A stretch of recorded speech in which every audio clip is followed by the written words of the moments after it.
Hello viewers, in this series of lessons on judicial systems, we shall try to discuss the concept of modern judicial system and the various components thereof.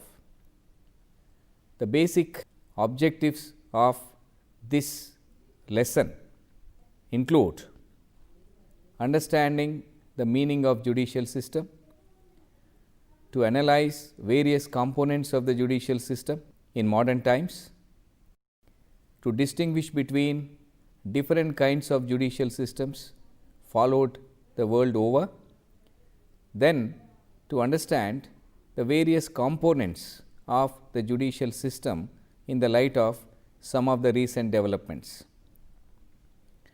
One of the sovereign functions in the good old days used to be administration of justice, and administration of justice, though was in the exclusive domain of the state, was assigned to the judiciary, and the judiciary primarily dealt with determination of cases and controversies.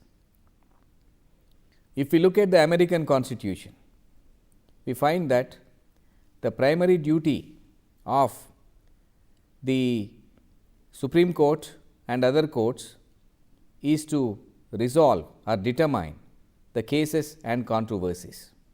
In fact, it is the typical purpose of exercising the judicial power. Apart from determining the cases and controversies, the modern judiciary is also discharging some other functions like advising the executive, as in the case of Indian Supreme Court under Article 143 of the Constitution, or sometimes even referring the matters for out of court settlements. Basically, the judicial power is sovereign power and it has to be exercised only for the purpose of determining the lists and to resolve the litigation. For this purpose, there are different judicial systems and judicial structures which are witnessed today. The major components of the judicial system include the courts, which include the judges, the lawyers, and the state, litigant public, the prosecution and correctional institutions in the case of criminal justice system. The structures which are part of the judicial system vary from one system to other and from one country to other. There is no uniformity. When it comes to the modern judicial systems, there are two major systems. One is inquisitorial system and the other one is adversarial system. Inquisitorial system is a system wherein the judge or the court plays a very active role in determining the truth. In certain countries like France, the judge may also act as a prosecutor, sometimes as the defense counsel. He may examine the parties very actively and he may do everything to ascertain the truth for the purpose of determining the dispute.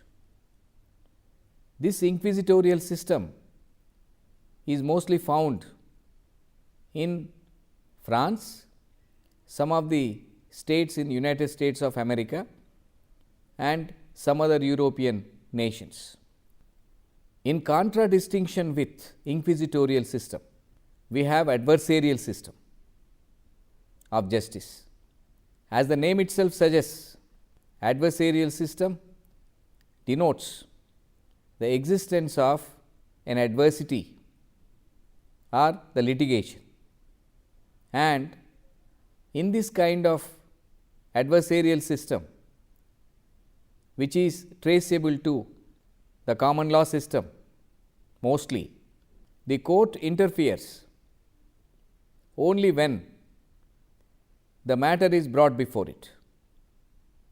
In other words, the court springs into action when the litigation is brought before it. Otherwise, it remains a silent spectator. In fact, majority of the courts in the world today follow the adversarial system of justice. India is not an exception, except in few cases where suo motu powers can be exercised in a limited way by the Supreme Court and High Courts. Normally, the courts don't act on their own. They wait till the matter is referred to them, either by the litigants or by the state or prosecution or so on and so forth. These two major judicial systems in the world, whether they can be traced to the civil law system or common law system, sometimes even canon law, occupy a predominant position in administration of justice today.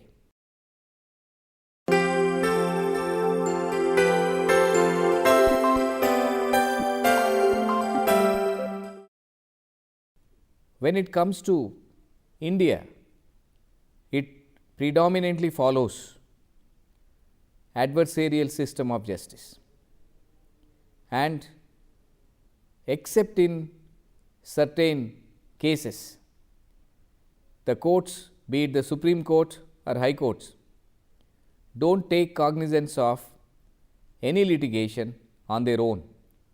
It is only in the late 1970s that the courts, especially the Supreme Court, started entertaining a jurisdiction known as epistolary jurisdiction, wherein even postcards were treated as writ petitions or public interest litigation, and thereafter suo motu cognizance of cases was taken when the courts or judges came across certain newspaper reports or television reports or even the matters when they were brought before them by the non-governmental organizations.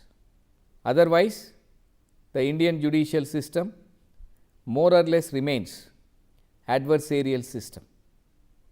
It is mostly in the case of lower courts also. Viewers, in modern times, the litigation is increasing. Man has become cantankerous for many reasons, and the age-old adage that there must be an end to litigation in the interest of state doesn't appear to be very successful. And when we are witnessing this phenomenon, certainly the courts play an important role even when there is a recourse open to other systems of settlement of disputes. For instance, ADR system, that is the system of alternate dispute resolution, which is becoming quite popular across the world, but which appear to be confined only to certain pockets or certain sectors like the corporate sector are the commercial transactions or projects. The common man probably has not been benefited as much as the system really envisaged.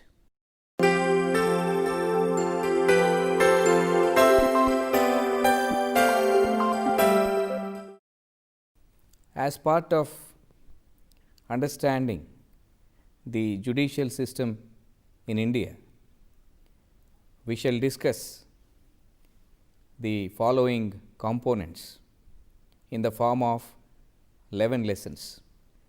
The present lesson, being lesson number 1, gives an outline of the judicial system in general, the purpose of the judicial system, the components of the judicial system in modern times, and different judicial systems which are followed throughout the world, more particularly adversarial system and inquisitorial system.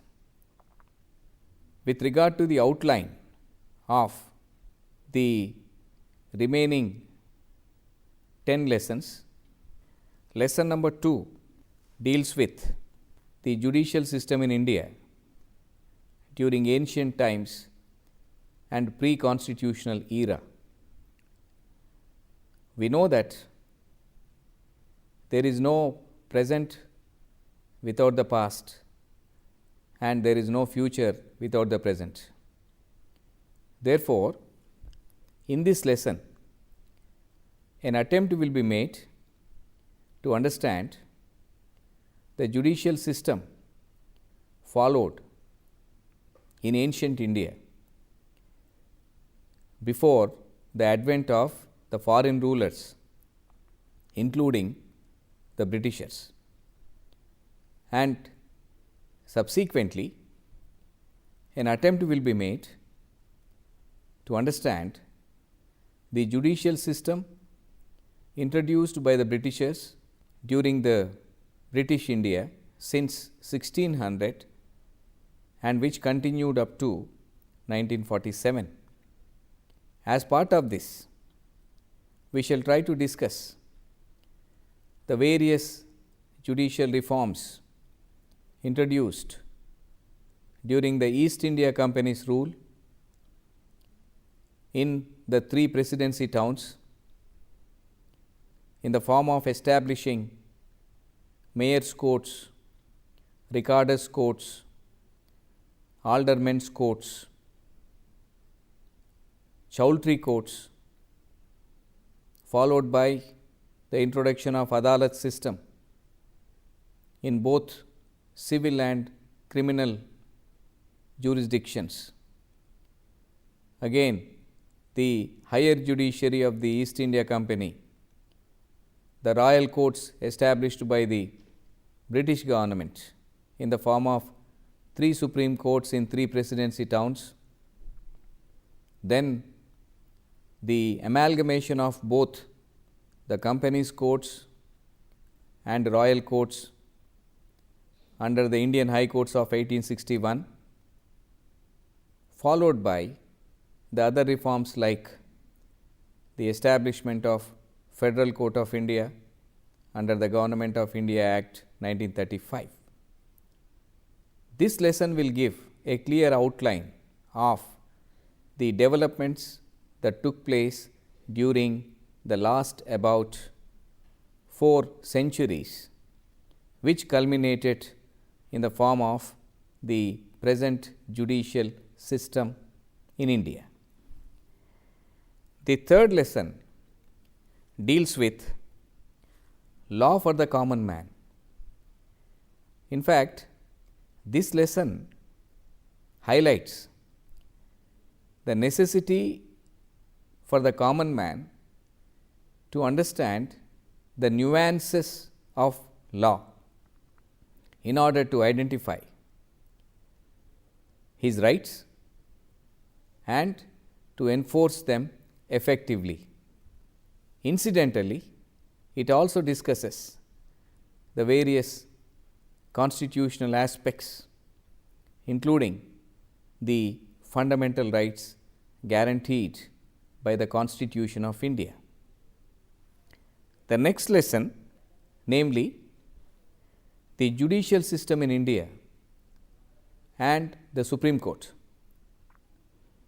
clearly explains the concept of higher judiciary and subordinate judiciary, the various components thereof, and the other incidental matters.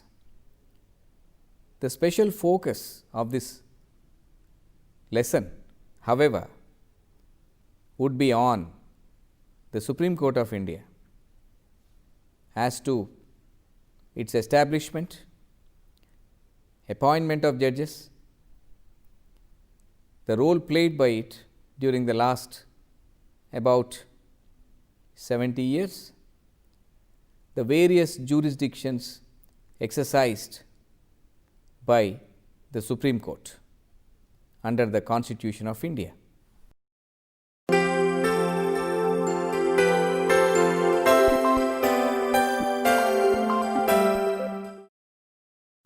Lesson number 5 deals with the system of high courts in India. The Constitution envisages establishment of one high court for each of the states, and the establishment of high courts, appointment of judges of high courts and their transfers, their qualifications, and more importantly, the jurisdiction of the high courts will be discussed in this important lesson. The high courts also play a very important role in protecting the fundamental rights and also the legal rights of the citizens. The sixth lesson focuses on criminal justice system in India. It endeavors to explain the various components of the criminal justice in India and the structure and hierarchy of various criminal courts in India, the jurisdictions exercised by such criminal courts in terms of their sentencing powers.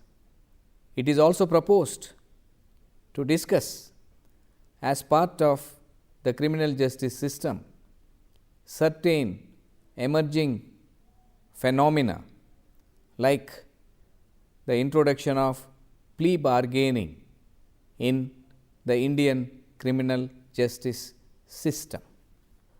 The seventh lesson will be dealing with the civil justice in India, the general principles followed by the civil courts, the hierarchy and their jurisdiction. The focus of this lesson will be mostly on the salient features of the Code of Civil Procedure 1908 and the concept of suit, essentials of civil suits, various jurisdictions exercised by the civil court and the stages of civil litigation, right from the institution till the passing of the decree. This lesson would give a complete picture of the administration of civil justice in India. The eighth lesson will be focused on special courts and tribunals. We know that in modern times, litigation cannot be confined only to the civil courts or criminal courts. The different forms of litigation requires setting up of special courts, sometimes even quasi-judicial bodies called tribunals. For instance, in order to settle disputes in family, we need a family court. In order to settle rent control disputes, we need to have a rent controller's court. In order to settle disputes pertaining to company matters, we need a company law tribunal. Similarly, in certain areas like service matters, tax matters, and other related matters,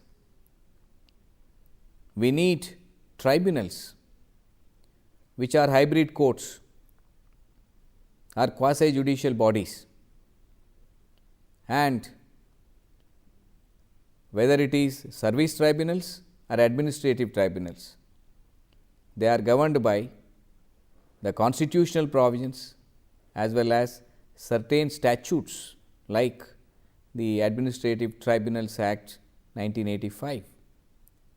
This lesson focuses on the structure, the jurisdiction, and the working of the special courts and administrative tribunals in India.